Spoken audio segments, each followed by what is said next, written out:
ribs as it breathed. "Greypool, please.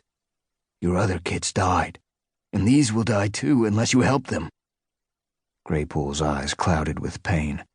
She looked down at the two kits. Their tiny mouths gaped pink as they mewed pitifully. "I have plenty of milk," she murmured, half to herself. "Of course I'll take them." Oakheart puffed out his breath in a sigh of relief. He picked up first one kit and then the other and laid them next to Greypool.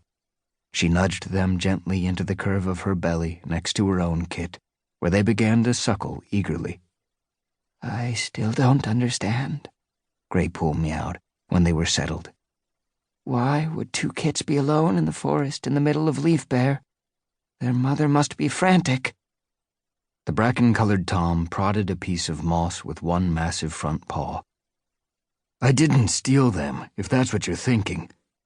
Greypool looked at him for a long moment. "No, I don't think you did," she meowed at last.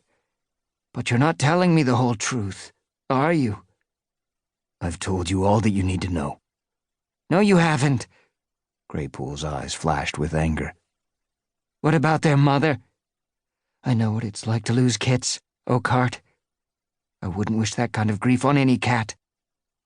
Oakheart lifted his head and glared at her, a faint growl coming from the depths of his throat. "Their mother is probably some rogue cat. This is not the weather to go looking for her." "But, Oakheart—" "Just take care of the kits, please." The bracken-colored Tom sprang to his paws and turned abruptly to push his way out of the nursery. "I'll bring you some fresh kill," he meowed over his shoulder as he left. When he had gone, Greypool bent her head over the kits, rasping her tongue over their fur to warm them. The melting snow had washed away most of their scent, though Greypool could still make out the odors of the forest, of dead leaves and frost-bitten earth. And there was something beneath that, fainter still. Greypool paused in her licking. Had she really sensed that? Or was she imagining things? Dipping her head again, she opened her mouth to breathe in the kit's scents.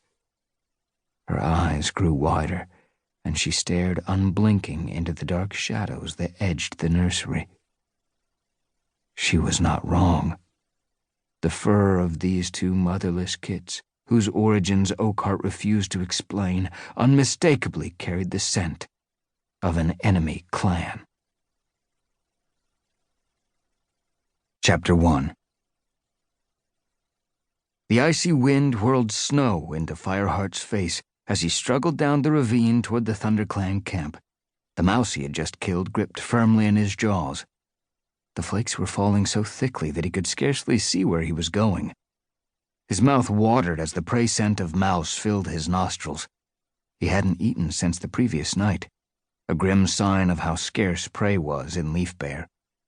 Hunger clawed at his belly, but Fireheart would not break the warrior code. The clan must be fed first. A glow of pride briefly drove off the chill from the snow that matted his flame-colored coat, as Fireheart remembered the battle that had taken place only 3 days before.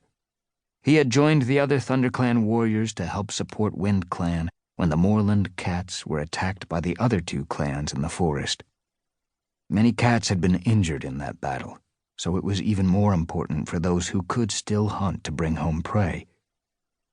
As Fireheart pushed his way through the gorse tunnel leading into the camp, he dislodged snow from the spiky branches above, and he flicked his ears as the cold lumps fell on his head.